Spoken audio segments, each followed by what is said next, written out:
एक पत्नी अपने पति की हत्या कर और फिर उसकी लाश के साथ 2 रातों तक करती रही कुछ ऐसा कांड। अगर आप सुनोगे तो आप परेशान हो जाओगे, आपके पाँव के नीचे से ज़मीन खिसक जाएगी। दोस्तों, आखिर ऐसा क्या हुआ था जो एक पत्नी ने ऐसा कदम उठाया? इस घटना की पूरी सच्चाई जानने के लिए आप हमारे वीडियो को अंत तक जरूर देखिएगा। नमस्कार, मैं हूं सुदेश कुमार और तिरछी बात पलवल चैनल में आपका स्वागत है।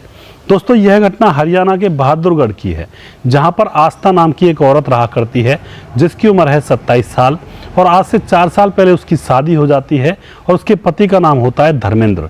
धर्मेंद्र की उम्र होती है 30 साल और दोस्तों उसके ना सास हैं ना ससुर है और धर्मेंद्र के भाई और बहन हैं और वो एक साथ रहा करते हैं। जैसे ही आस्था की शादी होती है तो वह धर्मेंद्र से कहती है कि हम घर से दूर रहेंगे।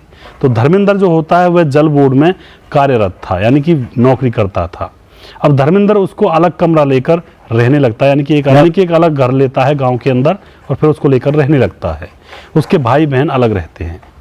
दोस्तों, धीरे धीरे समय गुजर रहा होता है और जो धर्मेंद्र होता है उसकी ड्यूटी कुछ ऐसी होती है कि चाहे तो रात को भी जाना पड़ जाता है कई बार, और कई बार उसकी ड्यूटी ऐसी जगह पर लगाई जाती है कि उसे 2-2, 3-3 दिन भी ड्यूटी करते करते हो जाते हैं, वह घर नहीं आ पाता है। अब दोस्तों, पीछे से उसकी पत्नी जो आस्था होती है वह फ़ोन पर अपना समय गुजारती रहती है, फ़ोन चलाती रहती है, लेकिन उसको अकेले में तन्हाइयाँ काटने लगती हैं। घर की 4 दीवारी उसे खाने के लिए दौड़ती हैं, क्योंकि वह अकेली रह रही थी। अगर घर परिवार के साथ मिलकर रहती तो कुछ काम धंधा करती, उसका मन काम धंधे में बट जाता। लेकिन दोस्तों, खाली दिमाग शैतान का घर बन जाता है। इसी तरह से उस औरत का दिमाग था वह शैतान का घर बन चुका था। खाली पड़ी पड़ी वह उल्टे सीधे दिमाग में विचार सोचने लगती है और वह सोचती है कि काश मेरा पति मेरे घर रहा करता। लेकिन उसके बाद वह सोचती है कि काश किसी और से दोस्ती हो जाए तो पति जाए भाड़ में, फिर मैं उसके साथ रंगरलियां मना लूँगी। दोस्तों, उसका पति कभी रात को ड्यूटी जाया करता है, घर पर अकेली रहा करती है। तभी वह पड़ोस में रहने वाले एक आंसू की उम्र होती है 23 साल, उससे उसकी नज़रें मिल जाती हैं। और आंसू नाम का जो लड़का था वह आवारा टाइप का था, ना ही कोई जॉब करना ना ही कोई काम धंधा करना, बस ऐसे ही घूमा फिरा करता था, शराब पिया करता था। उससे उसकी नज़रें मिल जाती हैं और अब जो आस्था होती है, जैसे उसके पति घर से निकलता है तो वह पीछे से अपने प्रेमी आंसू को बुला लिया करती है और फिर रात भर वह दोनों रंगरलियां मनाया करते हैं। इसी तरह से जब उसका पति कई दिन तक ड्यूटी पर रहा करता है तो जो आंसू होता है वो कई दिन तक आस्था के घर में आराम से लेटा रहा करता है। इस तरह से मामला चल रहा होता है। दोस्तों, दोनों बहुत खुश हैं और वह औरत अपने पति को धोखा दे रही थी। अब क्या होता है, एक दिन शाम को रात को 12 बजे धर्मेंद्र कहता है आस्था से कि मुझे ड्यूटी पर जाना है, मैं तो चलता हूँ, तुम आराम से कुंडी लगाकर आराम से रहना। वह घर से निकल जाता है और जो आस्था होती है वह कुंडी लगा लेती है। लेकिन दोस्तों, थोड़ी देर बाद आस्था अपने प्रेमी के पास फ़ोन करती है, आंसू के पास, कि आ जाओ, घर पर कोई नहीं है।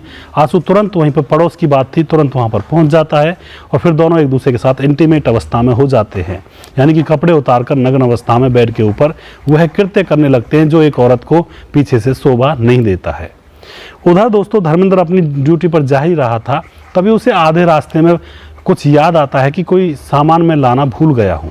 वह वापस आता है और घर के आगे आकर के वह दरवाजे को खटखटाता नहीं है, क्योंकि उसके पास घर की दूसरी चाबी थी। वह सोचता है कि पत्नी अभी सोई होगी, उसको क्यों परेशान किया जाए। उसके पास दूसरी चाबी होती है, दरवाज़ा वह खोल लेता है और जैसे ही घर के अंदर वह प्रवेश करता है तो उसकी पत्नी अपने प्रेमी के साथ उसी के बेड पर नग्न अवस्था में पड़ी हुई थी। यह देखकर उसकी आंखें फटी की फटी रह जाती हैं और वह होपलेस हो जाता है और जोर जोर से गालियां देने लगता है। और वहाँ से आंसू फरार हो जाता है, वह अपनी पत्नी से लड़ाई झगड़ा करने लगता है। दोस्तों, उनके बीच में बहुत ज़्यादा लड़ाई होती है और वह अपनी पत्नी से कहता है कि मैंने तुम्हारे लिए खाने के लिए क्या कसर छोड़ी थी। तुमने कहा घर वालों से अलग रहना, तो मैंने तुम्हें घर वालों से अलग कर दिया और तुमने जो भी कुछ मुझसे मांगा मैंने सारी चीज़ें तुम्हारे सामने हाजिर कर दी और तुम इतना भी नहीं सहन कर पाई कि मैं ड्यूटी के लिए जाता हूँ, पीछे से तुम दूसरे लोगों को बुला लेती हो। दोस्तों, बुरी तरह से वह गाली देता है आस्था को धर्मेंद्र और फिर मामला ठंडा हो जाता है। फिर दोस्तों मामला शांत हो जाता है, धर्मेंद्र शांत पड़ जाता है। लेकिन उसकी पत्नी के कलेजे में खटक सी बन जाती है कि इसने मुझे इतनी बुरी बुरी गालियां क्यों दी और इसने मेरे आशिक के बारे में मुझसे इतना बुरा क्यों कहा। वह उससे बदला लेना चाहती है। तभी दोस्तों दूसरा दिन होता है। दूसरे दिन शाम को उसके पास बहुत सारी नींद की गोलियां थी। उन नींद की गोलियों को सिल और बट्टे पर पीसती है और खाने में मिला देती है और अपने पति धर्मेंद्र को उस खाने को खिला देती है। दोस्तों धर्मेंद्र खाना खाने के बाद उसकी आंखें भारी होने लगती हैं और वह धीरे धीरे वह नींद की गहरी आहोश में सो जाता है। और उसके बाद होता है मौत का तांडव उस घर के अंदर स्टार्ट। उसकी पत्नी उसकी छाती पर बैठ जाती है और उसके गले को दबाने लगती है। देखते देखते उसका जो पति होता है धर्मेंद्र, वह विरोध करने की परिस्थिति में नहीं था क्योंकि वह बेहोशी की हालत में था। थोड़ी देर में धर्मेंद्र तड़प तड़प कर वहीं पर अपने प्राण त्याग देता है। और दोस्तों फिर देखिए, वह जो पत्नी थी, जो अपने आप को उसकी पत्नी कहती थी, फिर वह आराम से लाश के पास बैठकर टीवी देखने लगती है। पूरी रात भर टीवी देखती है, फिर वहाँ पे सो जाती है। दूसरा दिन होता है, वह दरवाजे को नहीं खोलती है, लाश वहीं पर पड़ी रहती है और फिर भी वह टीवी देखती रहती है। दोस्तों उसके बाद शाम हो जाती है, उसके बाद तीसरा दिन लग जाता है, तो उस डेड बॉडी में से बदबू आने लगती है। अब उसको लगता है कि अब तो ये बदबू चारों तरफ फैल जाएगी और लोगों को इसके बारे में पता चल जाएगा, इससे तो अच्छा है इस डेड बॉडी को ठिकाने लगा दिया जाए। उसके बाद वो अपने प्रेमी, जिसका नाम आंसू होता है, उसके पास फ़ोन करती है कि जल्दी मेरे घर आओ। वह उसके पास जाता है और उसके पास जाता है और फिर वह उसे अपने पति की लाश को दिखाती है और कहती है कि इसको ठिकाने लगवा दो, इसके बाद हम कह देंगे कि भाई हमें नहीं पता, ड्यूटी पर गया है, और उसके बाद मैं और तुम आराम से मौज मस्ती करेंगे, लाइफ को अपने हिसाब से जिएंगे।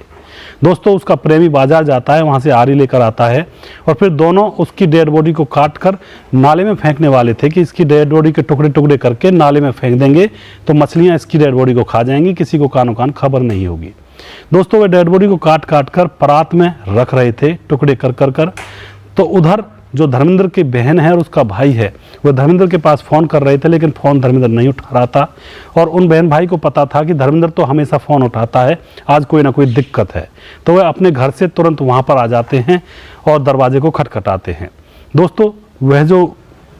दोस्तों आस्था उठ खड़ी होती है और दरवाजे को खोल देती है और फिर वो पूछते हैं कि हमारा भाई धर्मेंद्र कहाँ है। आस्था एकदम से हड़बड़ा जाती है क्योंकि इतना बड़ा कांड किया हुआ था और उसकी डेड बॉडी को काट चुकी थी, आधी परात में रख चुकी थी, आधी रह रही थी। दोस्तों जैसे वह हड़बड़ आती है तो धर्मेंद्र के भाई को और उसकी बहन को उसके ऊपर शक हो जाता है और उसको धक्का मार करके अंदर घुस जाते हैं। अंदर जाकर वह देखते हैं तो आस्था का प्रेमी आंसू उसके भाई की डेड बॉडी को काट काट कर तसले में रख रहा था। दोस्तों वे जोर जोर से चिल्लाने लगते हैं और उन दोनों को पकड़ लेते हैं। गांव के लोग इकट्ठा होते हैं, पुलिस को बुलाया जाता है, पुलिस के हवाले उनको कर दिया जाता है। पुलिस पूछती है उनसे कि तुमने ऐसा क्यों किया। तो जो आस्था होती है वह कहती है कि हमारे प्यार के बीच में रोड़ा बन रहा था, इसलिए मैंने इसको रास्ते से हटाना चाहा, जिससे कि हम आराम से प्यार कर सकें और अपनी ज़िंदगी को गुजार सकें। दोस्तों पुलिस उनको अरेस्ट कर लेती है और उस डेड बॉडी को पोस्टमार्टम के लिए भेज दिया जाता है। अब वो दोनों प्रेमी प्रेमिका जेल के अंदर एक दूसरे से बेइंतहा प्यार करेंगे और अपनी ज़िंदगी को वहीं पर गुजारेंगे। तो दोस्तों ऐसी ऐसी घटनाएं समाज के अंदर हो जाती हैं। आप क्या कहना चाहते हो ऐसी पत्नी के बारे में जिसने अपने हंसते खेलते परिवार को सिर्फ और सिर्फ एक हवस के पीछे उजाड़ कर रख दिया। हंसता खेलता परिवार न जाने कब उजड़ जाए इस हवस के खेल में। दोस्तों कहा जाता है कि हवस का अंजाम बहुत ही खतरनाक और भयावह होता है। हो सकता है 2 साल 4 साल तक चलता रहे ये हवस का खेल, लेकिन इसका अंत बहुत ही बुरा होता है।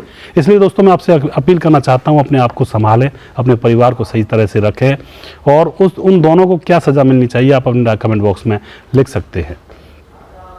दोस्तों अगर आपको हमारे वीडियोज़ अच्छे लगते हैं तो आप हमारे वीडियोज़ को शेयर ज़रूर कर दिया करें, यह हमारे ऊपर आपका बहुत बड़ा उपकार होगा। अगला प्रोग्राम में बहुत जल्दी फिर से लेकर आऊँगा किसी सच्ची घटना के ऊपर। तब तक आप खुश रहें, सावधान रहें, रिश्तों की अहमियत को समझें, पति पत्नी में प्रेम बनाकर रखें और हवस के शिकार ना बने, ना किसी को शिकार बनाएं। जय हिंद, जय भारत।